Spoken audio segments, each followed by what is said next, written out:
एक बार फिर से जीका वायरस का खतरा मंडराने लगा है। जीका वायरस के चलते अब चिकित्सा विभाग भी काफी अलर्ट होता हुआ नजर आ रहा है। चिकित्सा विभाग ने अधिकारियों को मामले की गंभीरता को समझते हुए आवश्यक निर्देश भी दिए हैं, क्योंकि एक तरफ जहां प्रदेश में डेंगू के मरीज कम नहीं हो रहे, वहीं जीका वायरस से पहली मौत का मामला भी अब सामने आ गया है।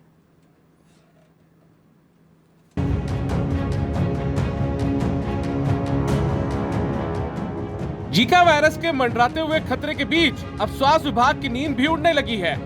वायरस के संक्रमण को देखते हुए चिकित्सा विभाग ने भी अधिकारियों को निर्देश देते हुए मॉनिटरिंग और सावधानी बरतने के आदेश दिए हैं। चिंता की बात इसलिए है क्योंकि एक प्राइवेट अस्पताल में एक 65 साल के मरीज की मौत हुई, जिसकी रिपोर्ट में जीका वायरस पॉजिटिव होना सामने आया है। राजस्थान में साल 2018 में जीका वायरस के 159 पॉजिटिव केस सामने आए थे, लेकिन जीका दर्ज नहीं हुई थी। लेकिन अब जीका से मौत की पुष्टि होने से पूरे राजस्थान में अलर्ट जारी कर दिया गया है। साल 2018 में जयपुर शहर के ही शास्त्री नगर भट्टाबस्ती इलाके में जीका का बड़ा आउटब्रेक हुआ था। ये राजस्थान में पहला केस है जिसके अभी फिलहाल जिसके अंदर ये डेथ हुई है। ये मरीज 20 तारीख को फोर्टिस अस्पताल में एडमिट हुआ, लगभग 65 ईयर ओल्ड है, जिसको कि हाइपरटेंशन अन्य बीमारी के साथ में कफ खांसी बॉडी एक और यूरिन की परेशानी हाइपरटेंशन को लेकर भर्ती किया गया और फोर्टिस अस्पताल की लैब के रिपोर्ट के अंदर उसको पॉजिटिव दिखाया गया है, जीका पॉजिटिव आया है। वहाँ पर कंफर्मेशन करने के लिए राजस्थान सरकार ने उसकी जो जांच है उसके लिए वापस पुणे सैंपल भेजा है। पुणे सैंपल प्राप्त होने पर कंफर्म किया जाएगा कि ये केस जीका पॉजिटिव है रहता नहीं है।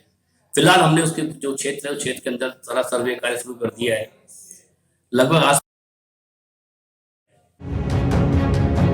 जीका वायरस से गर्भवती महिलाओं को भी बड़ा खतरा रहता है। जीका वायरस एडिस मच्छरों से फैलने वाली बीमारी है। इसमें ऑर्गेनिज्म हमारी कोशिकाओं का इस्तेमाल करके अपनी ढेर सारी कॉपीज बना लेता है। इस बीमारी के साथ बड़ी मुश्किल ये है कि ज्यादातर संक्रमित लोगों को पता ही नहीं चलता कि वो जीका वायरस से संक्रमित हैं। असल में जीका वायरस के लक्षण बहुत हल्के होते हैं। इसके बावजूद ये गर्भवती महिलाओं को गंभीर रूप से नुकसान पहुंचा सकता है। इस वायरस के कारण भ्रूण का मस्तिष्क पूर्ण रूप से विकसित नहीं हो पाता। इसके साथ ही बच्चों में भी इस वायरस के फैलने का खतरा बढ़ने लगा है, जिसके कारण चिकित्सा विभाग भी मामले की गंभीरता को समझ रहा है। जीका वायरस मुख्यतः अपने एडिस एजिप्टी मच्छर द्वारा फैलता है और आज से कम 6 साल पहले अपने राजस्थान में एपिडेमिक हुआ था, जब जीका का एक पूरा प्रकोप पूरी एक जगह एरिया में हुआ था। तब भी वहां पर एक भी डेथ नहीं हुई। जनरल जीका वायरस से डेथ नहीं होती है, हल्का वायरस हल्का इन्फेक्शन होता है जिसके अंदर बुखार आना, सिर दर्द होना, हाथ पैर टूटना।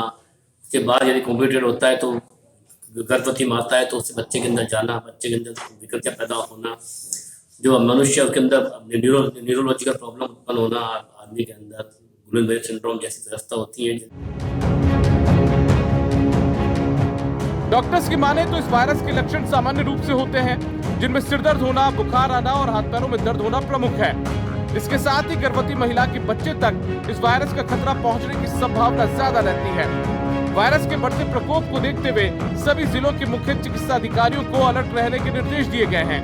वहीं एंटी लार्वा जारी रखने और बाहर से आने वाले व्यक्ति में लक्षण दिखते हैं तो उन्हें तुरंत प्रभाव से ट्रेस करने की बात कही गई है।